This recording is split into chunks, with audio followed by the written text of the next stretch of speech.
şöyle. Ona öyle. Üstten basacaksın. Öyle daha güzel çıkıyor.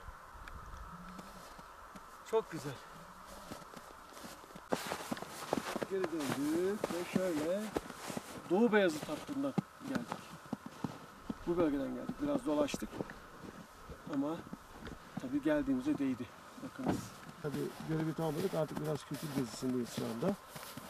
Dolayısıyla böyle biraz yapmamız gerekiyor. Çok görkemli, çok eşsiz görüntüler. Doğanın çok ilginç bir noktasındayız. Buranın en yüksek rakımlı bölgede. Bugün donmuş bir gün üzerine ben geziyorum bir İzmir olarak. Benim için çok büyük bir deneyim oldu. Normalde buzu görecektik fakat kar yağmış. Buzu tam direkt olarak göremedik. Çok ilginç, müthiş, değerlendirilmesi gereken yerler buralar. Yani turizmin geldiği bence en üst nokta olması gerekiyor burası. Biraz onun hüznünü yaşıyorum. Yeterli değeri görmediğini düşünüyorum. Çok değerlendirilmeli buralar. Buralarda yani bu bölgenin hatta Avrupa'nın çok önemli bir turizm merkezi haline gelebilir. Dilerim bu konuda gayret sarf edilir ve olumlu sonuçlar alırız. Bölgedeki her ayrı lokasyon ayrı bir değer, ayrı bir öykü, ayrı bir tarih var. Bunların hepsinin öne çıkarılıp lanse edilmesi gerekiyor. O lokasyona göre çok önemli tedbirler alınıp çok önemli yatırımların yapılması gerekiyor. Kültüre, tanıtıma ve tarihinle yüzleşecek yatırımlar olması gerekiyor burada. Her biri ayrı değer. Yani şimdi tek tek başlık altında alsak çok müthiş getiriler olur. Yani çok etkilenmemek elde değil. Yani rüyada gibiyim şu anda. Hangisi iyi? İshak Paşa Sarayı'nı anlatmama gerek yok. Ağrı Dağı'nı anlatmama gerek yok.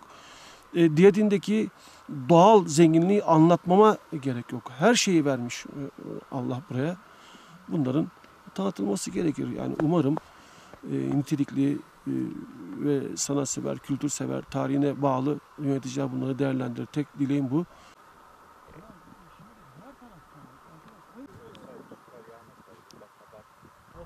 Onların aksi buraya gelecek. Şu dağın aksine gelecekler. Sesine eksi 25 donmuştuk burada. Şu an var ya.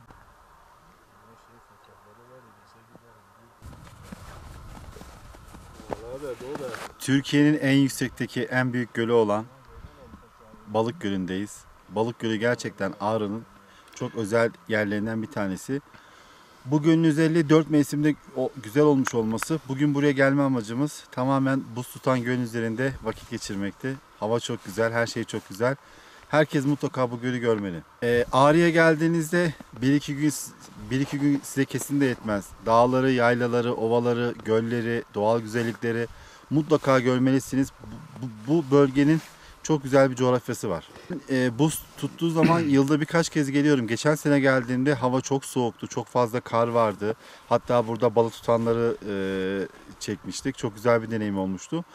Bu sene de Ağrı'da kar yok ama Balık Gölü buz tutmuş. Mutlaka gelip görülmeli. Dur. Biraz bu tarafa gel. Bir dakika.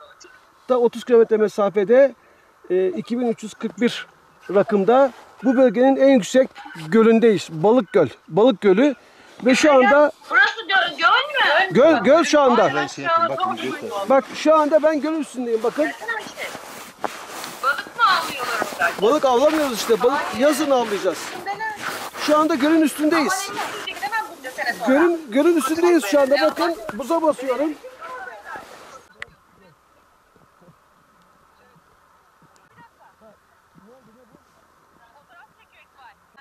Tabii hemen onu dışarı koyacaksınız.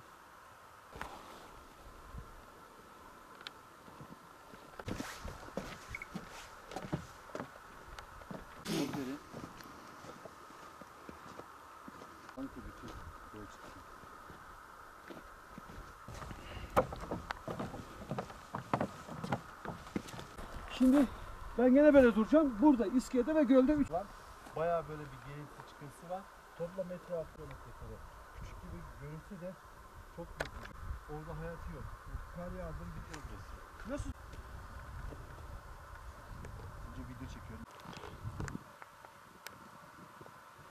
Bak adamın bahsettiği yarıklar şunlardan galiba.